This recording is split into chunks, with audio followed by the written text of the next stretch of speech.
Química. Química. Sou graduada em Química. Química. Aí fiz mestrado, doutorado em ensino de Química. E depois eu fiz graduação em Filosofia. Mas aí a graduação em Filosofia não foi licenciatura, como foi a de Química. Foi bacharelado e depois o pós-doutorado em Educação. Então, me movimento aí entre os campos. E você chegou a dar aula de Filosofia? Não, porque quando eu fiz a graduação em Filosofia, eu já era professora concursada na Universidade Federal da Bahia, no Instituto de Química.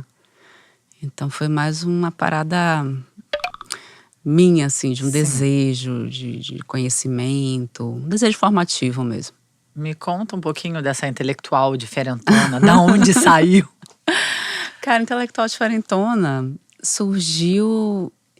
Olha, acho que tanto a questão do termo, né? Assim, vou explicar minimamente o termo e depois dizer de onde surgiu, né? A intelectual diferentona é uma intelectual que se permitiu performar fora desse campo performático da intelectualidade branca ocidental. Então, em um determinado momento da minha trajetória intelectual, eu percebi que eu não precisava romper com as minhas bases, com as minhas matrizes, não precisava romper com a minha periferia, com as músicas que eu gostava de ouvir, com as roupas que eu gostava de vestir, com os shows que eu gostava de ir. E que eu também não precisava me esconder por isso, né? Eu não precisava ser uma intelectual que…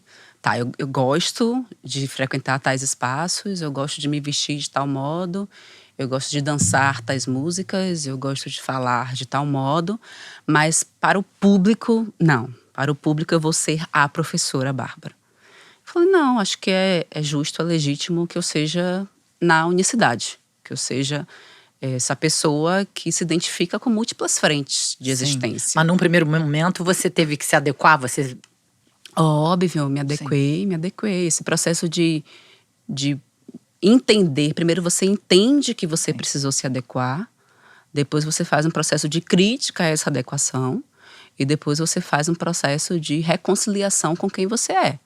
E aí você percebe o que é dessa adequação fica, porque algumas coisas contribuíram, e o que é que dessa adequação me descaracterizou.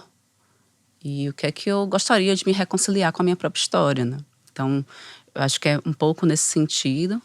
Mas na rede social surge um contexto mesmo ali no isolamento social, em 2020.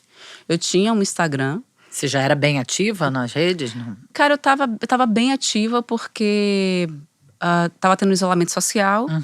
Logo de cara, a gente não ministrou aulas, né? As faculdades ficaram fechadas. As faculdades fechadas. ficaram… Ali depois começou o semestre letivo suplementar, online. Aí depois começou mesmo os semestres online, os semestres letivos online. Mas logo de início, a gente teve que ficar no lockdown, óbvio, corretíssimo. Mas eu sentia muito desejo de falar. Então é quando eu começo a gravar meus vídeos, início de 2020. Começou na pandemia. Na pandemia. Eu já escrevia muita coisa no Instagram. Um Instagram que tinha um outro nome, que era Babs Carine, que foi um nome que foi dado pela minha amiga que criou meu Instagram. Eu sempre fui muito distante dessas tecnologias de redes sociais, assim. Não sabia fazer as coisas direito. Então uma amiga minha da faculdade, que foi a Mariana, criou pra mim o Instagram Babs Carine. E ficou a vida toda. Babs Carine. Babs era o jeito que ela me chamava. Ninguém mais me chamava de Babs. Não, você muitas, né? Porque é Bárbara, Carine. Não, muita coisa. Muitas mulheres. Muitas. Senta direito, garota.